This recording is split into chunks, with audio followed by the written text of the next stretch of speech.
మనిషికి ఒకరు ఏమీ ఉపదేశం చెయ్యక్కర్లేదు, ఎవ్వరూ దానికోసం ప్రత్యేకం శిక్షణా తరగతులు నిర్వహించక్కర్లేదు. తనంత తానుగా పుట్టినది మొదలు ఏర్పడేటటువంటి ప్రచండమైనటువంటి దుర్గుణం ఏది అంటే లోభం.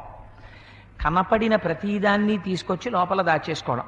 అవశ్యాని శరీరాన్ని, అందరి డబ్బు నాకే రాని, ఇదే పూజ. తీసుకురావడం, దాచుకుంటూ ఉండడం. అందుకే విఘ్నేశ్వరుడికి వాహనం ఎలక అని చెప్తారు. ఎలక ఏం చేస్తుంది? కనపడ్డవన్నీ తీసుకెళ్లి కన్నంలో దాచుకుంటుంది. మనం ఏం చేస్తాం? ఆఖరికి పాలు తీసేసుకుని పాల ప్యాకెట్ కూడా దాచుకుంటాం. 100 ప్యాకెట్లు అయితే పావలా ఇస్తాడు ఎవడోనని. అందుకని కనబడ్డ ప్రతి వస్తువుని దాచుకోవడమే మనుష్యుడికి అలవాటు. ఆ అలవాటు ఎంతవరకు వెళ్ళిపోతుందంటే దానికి ఒక అర్థం ఉండదు, దానికి ఒక అర్థం ఉండదు. అలా తీసుకెళ్లి దాచుకోవడమే. ఒకరికి పెట్టడం అనేటప్పటికీ చెయ్యిరాదు. ఎంత కష్టమో ఒకరికి పెట్టడం. కానీ శాస్త్రం ఏం చెప్తుందో తెలుసా అండి? ఇక్కడ మీరు సంపాదించినటువంటి ధనం ఏది ఉన్నదో ఈ ధనం పరలోకమునకు వెళ్ళడానికి కానీ ఉత్తర జన్మలలో మీరు సుఖపడుటకు కానీ పనికిరాదు. ఇక్కడ మీరు ఏది సంపాదించారో అది ఇక్కడితో సరి.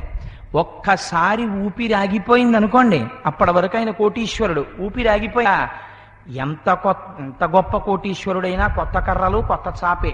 అంతకన్నా కొత్తగా ఏం తీసుకురారు. మహా కాకపోతే దేశాన్ని నిలేడు కాబట్టి ఓ శతగ్ని శకటం మీద మళ్ళీ దీన్ని పెడతారేమో. అంతేకాని ఆయనకి మాత్రం ఎంత గౌరవంగా తీసుకెడితే ఏమిటండి? ఒక అమాయకురాలు ఎవరో తుపాకీ గుండు కాల్చి ఒక ఆయన పక్కన కణపలోకి కాల్చి ఒక ఆయన్ని చంపేశాడు. చంపేస్తే శవాన్ని అక్కడ పడుకోబెట్టారు. ఒక ఆవిడ వచ్చి అందుట, అయ్యో పాపం ఇంకొంచెం పక్కకి తగిలితే కన్నుపోయి ఉండేది మహాత్ముడికి అని. చచ్చిపోయాడు ఆయన, పక్కన తగిలి కనుపోతే వచ్చిన నష్టం ఏమిటి? ఎంత అమాయకత్వం చూడండి.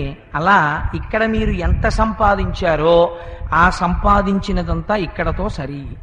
మరి ఇది ఉత్తర జన్మలకి పనికి రావడం ఎలా?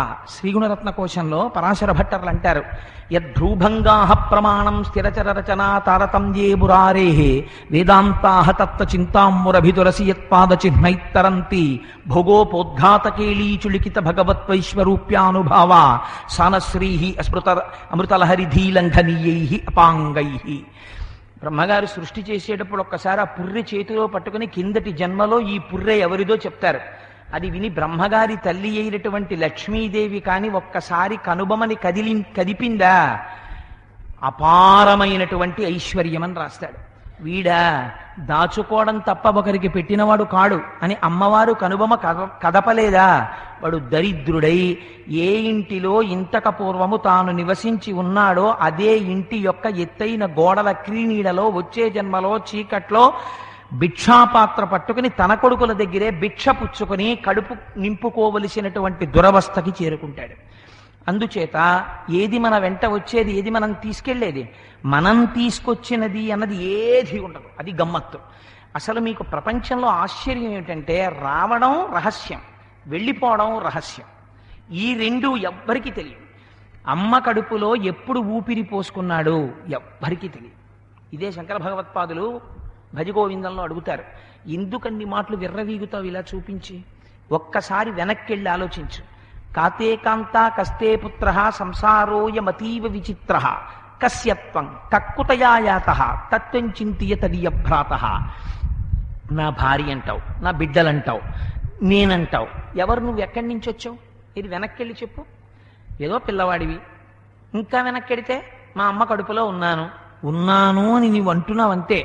అమ్మ కడుపులో నువ్వు పడినటువంటి బాధ కూడా నీకు తెలియదు. నవమాసంబులు తల్లి గర్భమున నానారోతలంచిక్కి నాకు సుమంతయో అవకాశంబు లేకపడితిన్ హకష్టముల్ భీటితో నవమాసంబు ఘటిల్లె చాలునిక నాకా గర్భవాసంబు నివసింపన్ పనితీర్చి కవుమిక నన్ను నీ సత్కృపన్ శంకర అని స్తోత్రం చేస్తారు.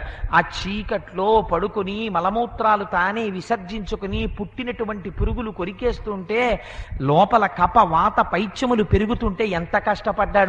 ఒంటి మీద నూలు పోగు లేకుండా అమ్మ కడుపులోంచి బయటికి వచ్చాడు.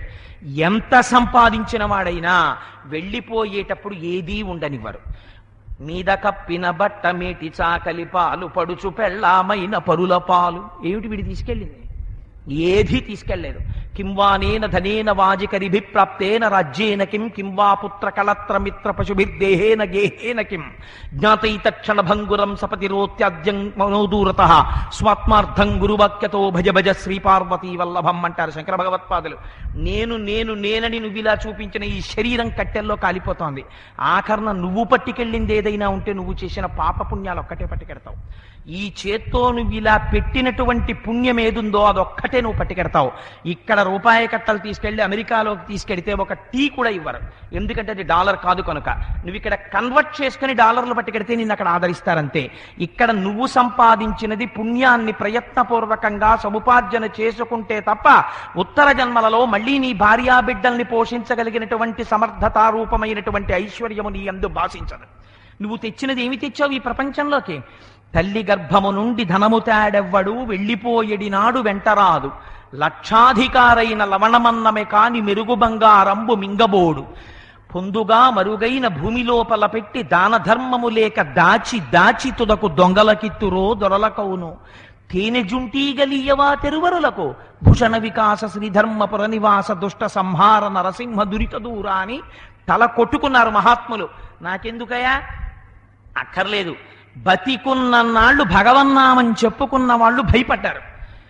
అంత్యకాలమునందు ఆయాసమున నిన్ను తలతునో తలపనో తలతినిపుడే, నరసింహ నరసింహ నరసింహ లక్ష్మీశ ధనవంతక కోటి భానుతేజ అని అయా ఇప్పుడే చెప్పలేకపోతున్నాను. అంత్యకాలంలో ఆకర్ణ ఊపిరందక కపవాత పైత్యముల్ కప్పగా శ్రమచేత కంపముద్భవమంది కష్టపడుచు, నారాయణాయంచు నా జింహతో నిన్ను పిలుతునో శ్రమచేత పిలువలేను, నాటికిప్పుడే నీనామస్మరణ చేతు చెవినిడవయ్య భూషణ వికాస శ్రీధర్మపుర నివాస దుష్ట సంహార నరసింహ దురిత దూరా అని తలకొట్టుకున్నారు.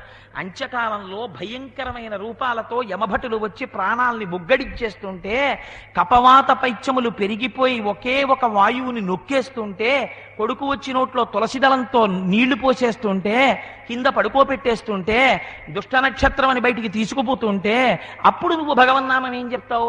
నీ ఒంట్లో ఓపికన్నప్పుడు నువ్వు భగవన్నామం చెప్పలేదా?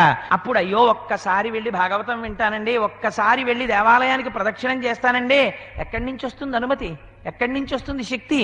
దీపం ఉండగా ఇల్లు చక్కబెట్టుకో. అయిపోయిందా? ఇక మళ్ళీ అవకాశం రమ్మంటే వచ్చేటటువంటిది కాదు. ఆయుర్నశ్యతి పశ్యతాం ప్రతిదినం జాతిక్షయం యవ్వనం, ప్రత్యాయాంతి గతాః పునర్న దివసాః కాలో జగద్భక్షకః, లక్ష్మీస్తోయతరంగ భంగ చపలా విద్యుచ్చలం జీవితం, తస్మాన్ మాం శరణాగతిం కరుణయా త్వం రక్ష రక్షాధునా అంటారు శంకర భగవత్పాదులు. ఆకాశంలో మెరుపు తీగ ఎంత చంచలంగా మెరుస్తోందో మనిషి యొక్క బ్రతుకు కూడా అంత చంచలంగా ఉంది. ఏ రెండు ఊపిరిల మధ్యలోనైనా మృత్యు ఉన్నది. మృత్యు ఉన్నంత సమీపంగా ఏది దగ్గర లేదు. దాచిపెట్టి దాచిపెట్టి కూడబెట్టి కూడబెట్టి మూట కట్టి నీ తర్వాత వారసులు పంచుకుంటారేమో, కానీ నువ్వు సంపాదించిన పుణ్యం అన్నది నీకెక్కడుంది? మనుష్యుడవై జన్మించి కూడా. అందుకని ప్రయత్నపూర్వకంగా లోభగుణాన్ని పక్కన పెట్టి దాన ధర్మాదులను చేయుట నేర్చుకో. గాడిద తను తింటుందా తాటిపండు? తినదు. పోని ఇంకొకరిని తిననిస్తుందా? తిననివ్వదు. తాను దాన్ని ఖర్చు పెట్టి కడుపు నిండా తింటాడా? తినడు. పోని వేరొకరికి పెడతాడా? పెట్టడు.